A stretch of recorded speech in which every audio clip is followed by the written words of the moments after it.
بسم الله الرحمن الرحيم نحمده ونصلي ونسلم على رسوله الكريم أما بعد فأعوذ بالله من الشيطان الرجيم بسم الله الرحمن الرحيم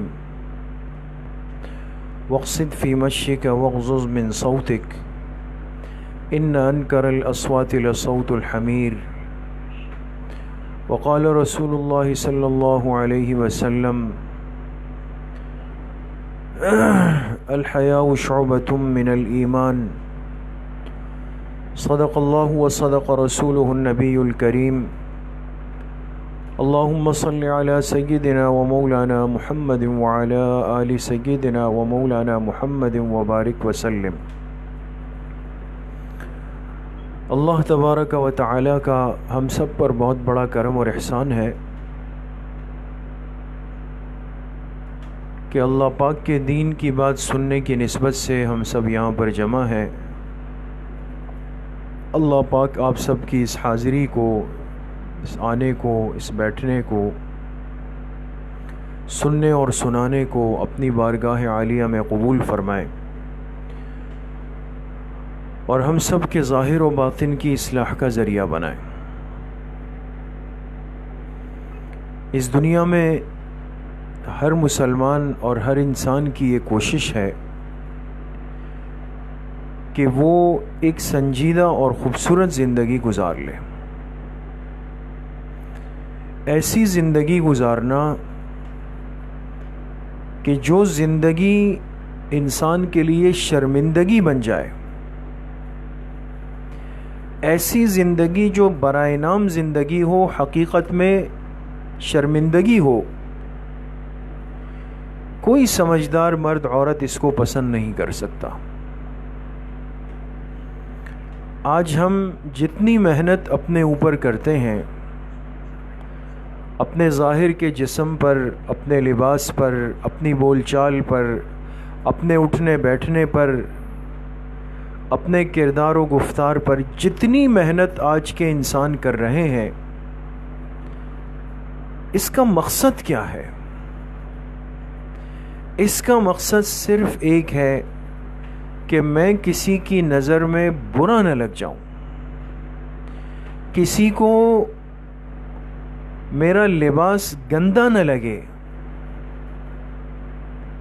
کسی کو میرا بیٹھنے کا انداز برا نہ لگے، کسی کو میری بات چیت کا انداز برا نہ لگ جائے، کوئی میرے پیٹھ پیچھے میرے کسی عمل کو، قول کو، فعل کو، انداز کو بنیاد بنا کر میرا مذاق نہ اڑائے۔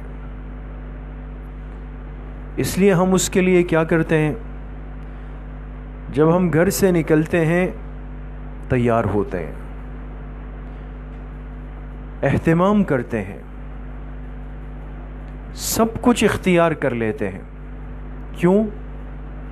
اس مجلس میں کوئی مجھے دیکھ کر کے کہیں ہنس نہ پڑے، کہیں میرا مذاق نہ بن جائے، کہیں میں برا نہ لگ جاؤں۔ یہ فکر آج ہم سب کو ہے اور یقیناً ہے اور ہونی چاہیے۔ اس لیے کہ یہ بات یاد رکھیں کہ ہمیں اللہ پاک نے جس دین کی نعمت سے نوازا ہے، دین اسلام کی، وہ فطرت والا دین ہے۔ فطرت، اور فطرت کس کو کہتے ہیں؟ فطرت وہ راستہ ہے جو انسان کے کردار کو، ظاہر کو، انداز کو خوبصورت بنا دے۔ خلاف فطرت زندگی انسان کو گراتی ہے، فطرت والی زندگی انسان کو بلندی دیتی ہے۔ تو اب یہ مستورات کی مجلس ہے، اور اس مجلس کا مقصد کیا ہے کہ وہ باتیں جو ایک مسلمان، ایک مومن عورت کی زندگی میں، بچیوں کی زندگی میں ہونی چاہیے، وہ ہمارے سامنے آ جائے۔ اس لیے میں ہمیشہ آپ سے یہ عرض اور درخواست کرتا ہوں کہ دیکھیں، جب بھی ہفتے کے دن یا آدھا گھنٹہ آپ لے کر آئیں تو ایک نیت کے ساتھ گھر سے نکلیں، ایک نیت بنا کر نکلیں کہ جو خیر کی بات، اصلاح کی بات مجھے آج کی مجلس میں سننے کو ملی، میں انشاءاللہ اس کو اپنی زندگی میں اپنا عمل بناؤں گی. صرف بیانات برائے سننا نہ بنائے بھائی، اس کا بہت نقصان ہے. آج ہم صرف وقتی طور پر ایک جس کو خانہ پوری کہتے ہیں اس کو اپنی زندگی بنا چکے ہیں. دین کے کام بھی آج صرف رسمن ہو رہے ہیں، فارمیلٹی پوری ہو رہی ہے. اس چیز کا نقصان کیا ہوا کہ مسلمان کی دینی ترقی کا، روحانی ترقی کا، اصلاحی ترقی کا، اخلاقی ترقی کا سفر رک گیا. اب ہم اوپر نہیں جا پا رہے، جہاں تھے وہیں کھڑے کے کھڑے رہ گئے یا اس سے بھی نیچے چلے گئے. تو اس لیے میں آپ سے عرض یہ کرنا چاہتا ہوں کہ وہ کون مسلمان مرد ہے، کون سی مسلمان عورت ہے جو اس بات کو پسند کر لے کہ میری زندگی اور زندگی کے اعمال ایسے ہوں جس سے لوگ مجھ پہ انگلی اٹھائے، میرا مذاق اڑائے، میرے پیچھے ہنسے، میرے پیچھے باتیں بنے. کوئی نہیں چاہتا. اس لیے ہمیں آج اپنی زندگی کو سیکھنا بہت ضروری ہے. بہت ساری کمزوریاں آج ہمارے اندر داخل ہو گئی. مستورات کو خاص توجہ کی ضرورت ہے، بہت ہی خاص توجہ کی ضرورت ہے.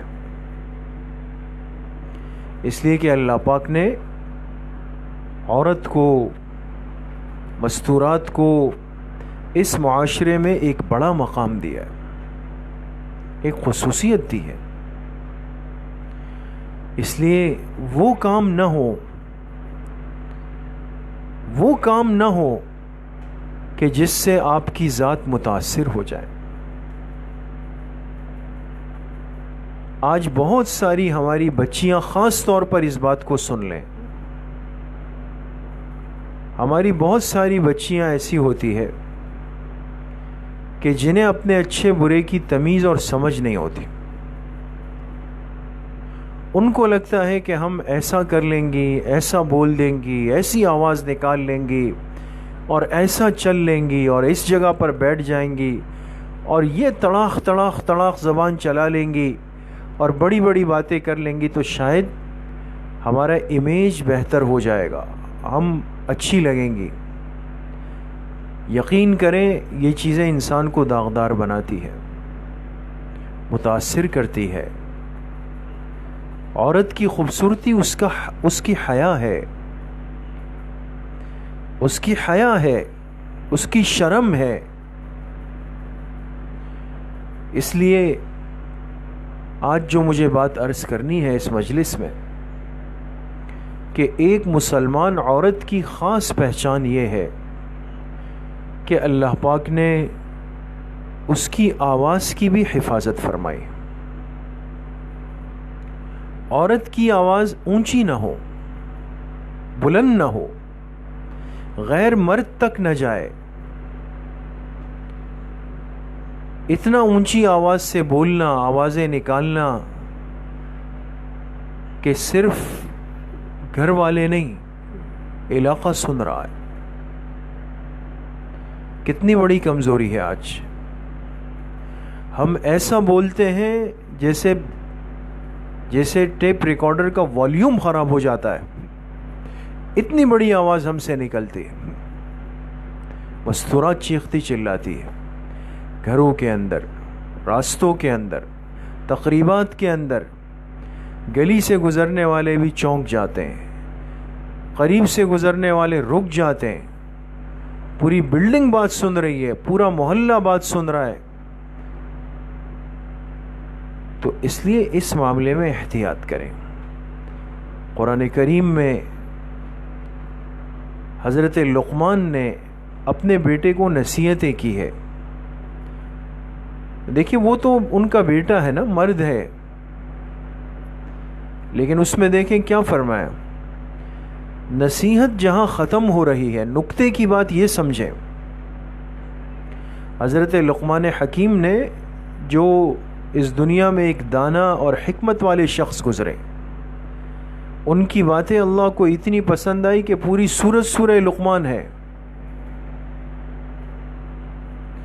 تو اپنے بیٹے کو کچھ نصیحتیں کی، اور وہ نصیحتیں تربیت اولاد میں بہت مرکزی کردار ادا کرتی ہے.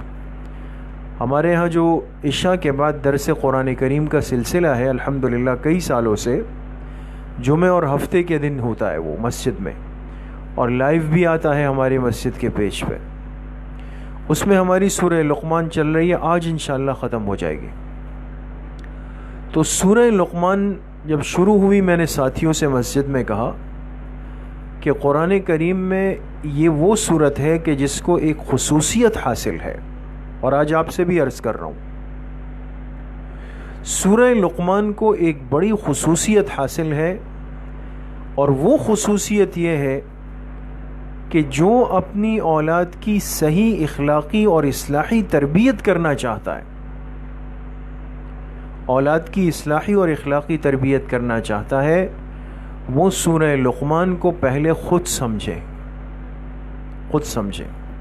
آج ماں باپ پریشان ہوتے ہیں، میرا بچہ بات نہیں مانتا، ہم اس کی تربیت کیسے کریں، اس کی اصلاح کیسے کریں، اس کو کیسے اعمال پر لائیں، اس کی زبان کو کیسے صاف کریں. دکھ اور افسوس یہ ہے کہ آج کے مسلمان ماں باپ خود وہ دین اور علم سے دور ہو چکے ہیں. وہ تربیت کیسے کریں گے؟ وہ کیسے تربیت کریں گے؟ تو میں ساتھیوں سے عرض کیا کہ دیکھیں سورہ لقمان شروع ہو رہی ہے، اور اس سورت کی خصوصیت یہ ہے کہ اس میں اللہ کے ایک مقبول اور اللہ کے ایک محبوب بندے حضرت لقمان حکیم رحمۃ اللہ علیہ کا تذکرہ ہے. اور حضرت لقمان نبی نہیں ہے کہ ان پر وحی آئی ہے، وہ نبی نہیں ہے، اللہ کے ایک ولی ہے، ایک مقرب بندے، لیکن اللہ نے ان کی زبان پر حکمت اور دانائی کی باتوں کو جاری فرما دی. ان کی باتیں بڑی قیمتی، اور اس قیمتی ہونے کی وجہ یہ کہ انہوں نے جو نصیحتیں کی ہیں اس میں مخاطب کیا اپنے بیٹے کو. وَإِذْ قَالَ لُقْمَانُ لِابْنِهِ وَهُوَ يَعِظُهُ يَا بُنَيَّ لَا تُشْرِكْ بِاللَّهِ إِنَّ الشِّرْكَ لَظُلْمٌ عَظِيمٌ. بڑی عجیب صورت ہے. تو میں نے ساتھیوں سے کہا کہ بھائی اپنے بچوں کو لائیں، نوجوانوں کو لائیں، تھوڑا سا سورہ لقمان سمجھیں، خود سیکھیں، خود ان آداب اور تربیت کو لے کر جائیں. آج یہ چیزیں ہمارے معاشرے میں نہیں رہی، وہ حلقے نہیں رہے، وہ مجلسیں نہیں رہی، وہ علم کا ماحول نہیں رہا. دنیا جہاں کی خرافات جمع ہو گئی ہے، لوگ گھنٹوں کے گھنٹے برباد کرتے ہیں، کوئی بھی دین کو سنجیدہ انداز میں سیکھنے کے لیے وقت نہیں نکال رہا. تو اس سے بڑھ کے افسوس کی بات کیا ہوگی؟ تو میں آپ سے بس ایک بات عرض کرنا چاہتا ہوں کہ دیکھیں حضرت لقمان نے اپنے بیٹے کو نصیحتیں کی. نصیحتیں شروع ہوئی لا تشرک باللہ سے شروع ہوئی. اے بیٹے اللہ کے ساتھ شرک مت کرنا، اس لیے کہ ایمان بنیاد ہے، عقیدہ بنیاد ہے. تربیت اولاد کا آغاز ایمان سے کریں. اس لیے کیا کہتے ہیں، بچے کو جب وہ بولنے لگ جائے سب سے پہلے کون سا لفظ سکھائیں؟ اللہ کا. سب سے پہلے کلمہ سکھائیں. ہم اپنے بچے کو کہتے ہیں بھئی اے فور اور بی فور اور سی فور، اور یہ کیا ہے اور وہ کیا ہے، اور نوز کہاں ہے اور آئیز کہاں ہے، ایئرس کہاں ہے، لیگز کہاں ہے، اور پھر خوش ہوتے ہیں اس پہ. اچھی بات ہے، لیکن یہ ایک مسلمان بچہ ہے، مسلمان گھر میں پیدا ہوا. مہمان آنے کے بعد اس بچے سے مہمان کے سامنے یہ پوچھنا کہ بیٹے آنکھوں کو کیا کہتے ہیں انگلش میں، ناک کو کیا کہتے ہیں انگلش میں. کوئی ایسا بھی ہو جو کہے کہ بیٹا آپ کو کس نے پیدا کیا، پہلا کلمہ آپ سنا سکتے ہیں. مسلمان کی تربیت کلمے سے ہوتی ہے، آغاز کلمے سے ہوتا ہے. باقی باتیں ضرور سکھائیں، لیکن اللہ کا نام سکھانے کے بعد سکھائیں. باقی باتیں ضرور سکھانی ہے لیکن کلمہ طیبہ کو یاد کرانے کے بعد سکھانی. تو پہلی نصیحت اپنے بیٹے کو کی وہ تو عقیدے کی تھی، وہ اس وقت ہمارا موضوع نہیں. لیکن آپ ایک عجیب بات پہ غور کریں، ذہن کو بالکل میری بات کی طرف متوجہ رکھیں. جب اللہ کے اس خاص بندے کی نصیحتیں ختم ہونے پر آئی، آخری نصیحت اپنے بیٹے کو کیا کی؟ فرمایا وَغْضُضْ مِن صَوْتِكَ، اپنی آواز کو پست رکھو، پست، کنٹرول میں، قابو میں رکھو اپنی آواز کو. وَغْضُضْ مِن صَوْتِكَ، کیوں؟ ان انکر الاصوات لصوت الحمیر، اس لیے کہ سب سے بدترین آواز وہ گدھے کی آواز ہے. دیکھیں اونچی آواز کو بدترین کہا اور تشبیہ دی کس سے؟ ایک جانور کی. جانور بھی کون سا؟ گدھا، حمیر. یعنی بچے کی یہ تربیت کی کہ بیٹا اونچا بولنا، زور زور سے چیخنا، چلانا، آواز اتنی اونچی ہو کہ سب سن رہے ہوں، سب شریک ہو جائے. اگر یہ کمال ہوتا تو گدھا سب سے زیادہ باکمال ہو کر معاشرے میں گھومتا، اس کی ٹور الگ ہوتی کہ جی میری آواز نے سب کو متوجہ کر دیا ہے. لیکن آپ دیکھیں اگر کہیں گدھے کی آواز سنائی دے اور گدھا جب اپنی آواز بولنے لگ جائے تو آپ کو پتہ ہے اور پتہ ہونا چاہیے، حدیث پاک میں کیا فرمایا کہ جب گدھا اپنی آواز نکالے تو اس کی آواز سن کر کیا پڑھنا چاہیے؟ اعوذ باللہ من الشیطان الرجیم، یہ پڑھنا چاہیے. گدھے کی آواز جب آئے تو فرمایا پڑھو اعوذ باللہ من الشیطان الرجیم. کیوں؟ آپ علیہ السلام نے فرمایا اس لیے کہ گدھا اس لیے اونچا بولتا ہے، یہ شیطان کو دیکھ لیتا ہے، یہ شیطان اس کو نظر آتا ہے، اور جب اس کو شیطان نظر آتا ہے تو یہ پھر اپنی آواز اونچی کر کے نکالتا ہے. لہذا تم اس شیطان کے شر سے بچنے کے لیے اعوذ باللہ پڑھو. تو معلوم ہوا کہ اونچی آواز نکالنا ایک کمال نہیں، یہ شیطان کا ایک تصرف ہوتا ہے اور شرارت ہوتی ہے کہ انسان کو چٹکی بھر لیتا ہے کہ چلو چیخ پڑو. مرد برا لگتا ہے، مرد برا لگتا ہے. لیکن آپ بتائیں کہ وہ مستورات جن کا جسم پردہ ہے، بال پردہ ہے، پورا جسم حیا میں، ستر میں، حجاب میں شامل ہے، جو بغیر پردے اور چادر اوڑھے ہوئے نماز نہیں پڑھ سکتی، بغیر نقاب اور برقع پہنے ہوئے گھر سے باہر نہیں نکل سکتی، اللہ نے اس کی آواز کو پردہ رکھا ہے، پردہ فرمایا. لیکن آج ہماری مستورات احتیاط نہیں کرتی. گھر میں اولاد پہ غصہ آیا تو پھٹ پڑتی ہے، اتنا اونچی آواز میں چیختی ہے کہ گھر کے دروازے سے باہر آواز جاتی، کوئی پرواہ نہیں. غصہ آتا ہے لیکن یاد رکھیں کہ اللہ کا حکم پہلے ہے، میرا غصہ اور جذبات بعد میں. تو مستورات سے میں درخواست کر رہا ہوں کہ خدا را یہ ماحول اپنے گھروں کو مت دیں، اپنی ان عادات کی اصلاح کریں اور اپنے آپ کو قرب قیامت کی نشانی آپ خود نہ بنائیں.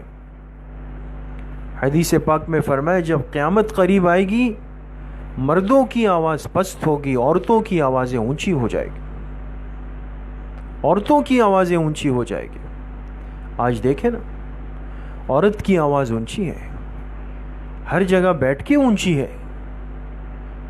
غصہ بھی اعتدال میں ہو، ناراضگی بھی اعتدال میں ہو، کسی کو ڈانٹنا بھی اعتدال میں ہو، تربیت بھی اعتدال میں ہو، روکنا ٹوکنا تنبیہ کرنا بھی اعتدال میں ہو. ایسا نہ ہو کہ وہ ناراضگی تنبیہ روک ٹوک اپنی جگہ رہ جائے، گناہ آپ کے سر لازم آ جائے. آواز کو اونچا نہ کریں، اس گناہ سے بچیں. اس لیے مسئلہ کیا لکھا فقہا نے، اور اس مسئلے کو سمجھ کر جائیں کہ اگر گھر کے دروازے پر کوئی اجنبی آ جائے اور گھر میں کوئی مرد موجود نہ ہو، گھر میں مرد موجود نہ ہو، اجنبی آ جائے دروازہ بجا دے، تو گھر کی مستورات کیا کریں؟ نرم لہجے میں جواب نہیں دینا، چبا چبا کے جواب نہیں دینا، مسکرا کے جواب نہیں دینا، آواز کو گھما پھرا کے جواب نہیں دینا۔ کیوں؟ فرمایا اس آنے والے کے دل دماغ میں گناہوں کے جذبات جا سکتے ہیں، لہٰذا عورت کو حکم دیا کہ اگر اجنبی دروازے پر آئے، نامحرم دروازے پر آئے تو اس کو سخت آواز میں جواب دیا جائے، سخت، اونچی نہیں، چیخ کر نہیں، سخت۔ سخت کا مطلب ہے کہ اس طرح پوچھے کون، جی گھر پہ نہیں ہے، آپ بعد میں آئیں، اس طرح۔ اب اس طرح اگر نرم لہجہ ہو کہ جی فرمائیے جی کون آئے ہیں، اچھا جی، تو یہ انداز جو ہے یہ اس آنے والے نامحرم کو گناہ کی طرف لے جا سکتا ہے۔ تو آج معاملہ الٹا ہو گیا ہے، اپنوں سے بات کریں گے تو سورہ اسرافیل ہے، بیوی شوہر سے بات کرتی ہے تو ایسا لگتا ہے کہ جیسے یہ اس کا خادم نوکر چوکیدار ہے، اس کو لپیٹا ہوا ہے۔ اپنوں کے ساتھ بات ایسے ہے جیسے کوئی نفرت ہو رہی، اور باہر سے کوئی اجنبی آ گیا جس کے ساتھ بات میں احتیاط کا حکم ہے تو وہ خوبصورت ملائم نرم لہجہ ہے کہ انسان کہتا ہے سارے اخلاق سمٹ کے اس وقت آ گئے۔ تو شریعت کے حکم کو پامال نہیں کرنا، شریعت کے حکم کو توڑنا نہیں ہے۔ مستورات اپنی زندگی کے اس سلیقے کو سیکھیں۔ یہ کمال نہیں ہے کہ آپ کی آواز اتنی اونچی ہو جائے کہ دائیں بائیں والے سن رہے، کوئی متاثر نہیں ہوگا آپ سے، بلکہ آپ کے پیچھے باتیں بنیں گی۔ بچیاں اپنی آواز اونچی نہ کریں، کوئی آپ کی آواز سے متاثر نہیں ہوگا، کل کی زندگی مشکل ہو جائے گی آپ کی۔ اخلاق و آداب سیکھیں اپنی زندگی کے، شریعت کے احکامات کو سیکھیں۔ اللہ نے حکم کیا دیا ہے کہ اونچی آواز سے بات نہیں کرنی ہے، پست آواز سے بات کریں۔ اپنی آواز غیر محرم مردوں کے کانوں تک مت پہنچائیں، اس سے اللہ پاک ناراض ہوتے ہیں۔ یہ قرب قیامت کی نشانی ہے، یہ شیطان کے وسوسہ ڈالنے کی دلیل ہے۔ اس لیے ان باتوں میں آج بہت ہی زیادہ احتیاط کی ضرورت ہے کہ مستورات کی آوازیں وہ اونچی نہ ہو جائے، گھروں کے دروازوں سے، گھروں کی دیواروں سے، گھر کے ماحول سے باہر تک نہ آئے، اندر تک رکھیں ان آوازوں کو۔ ہر چیز میں احتیاط اور اعتدال کے ساتھ چلیں۔ مستورات اپنی بچیوں کی تربیت کریں اور ان کو سکھائیں۔ آج کل تو اللہ معاف فرمائے دین کے عنوان پر بعض بھئی یہ ناتخوان ہے، آج بچیاں مستورات لیپا توپی کر کے، میک اپ کر کے، خوب زرق برق ہو کر کے محفل نعت ہو رہی ہے، اس کی ویڈیوز بن رہی ہے۔ کیا ہو رہا ہے جی محفل حمد و نعت چل رہی ہے، اللہ کے پاک پیغمبر کی نعتخوانی چل رہی ہے۔ وہ نعتخوانی ہے کہ جس میں عورت بے پردہ ہو کر چہرے پر میک اپ کر کے آ کے بیٹھ گئی اور اسپیکر میں مائک پڑھ رہی ہے، منع ہے، حرام ہے۔ اگر عورت کی آواز جائز ہوتی، عورت کے لیے فرض نماز باجماعت کا حکم ہوتا، کیوں منع کیا گیا؟ نہ عورت پہ فرض نماز، نہ عورت پہ تراویح، کچھ بھی اجتماعیت کے ساتھ نہیں، کیوں؟ اس کی آواز پردہ ہے آپ۔ اس لیے ان معاملات میں احتیاط کریں۔ یہ باتیں آج سیکھنے کی ہے اور سیکھ کر عمل کرنے کی ہے، تو مجھے امید ہے کہ انشاءاللہ بات اگر سمجھ آئی ہے، ہم سب اس پر عمل کریں گے اور عمل کی نیت کے ساتھ اٹھیں گے اور اپنے گھروں کے ماحول اور تربیت کو اسی انداز سے کریں گے۔ اللہ کریم مجھے بھی آپ سب کو صحیح عمل کی توفیق نصیب فرمائے۔ وآخر دعوانا ان الحمد للہ رب العالمین، الحمد للہ رب العالمین، والصلاة والسلام علی سید الانبیاء والمرسلین سیدنا و مولانا محمد وآلہ واصحابہ۔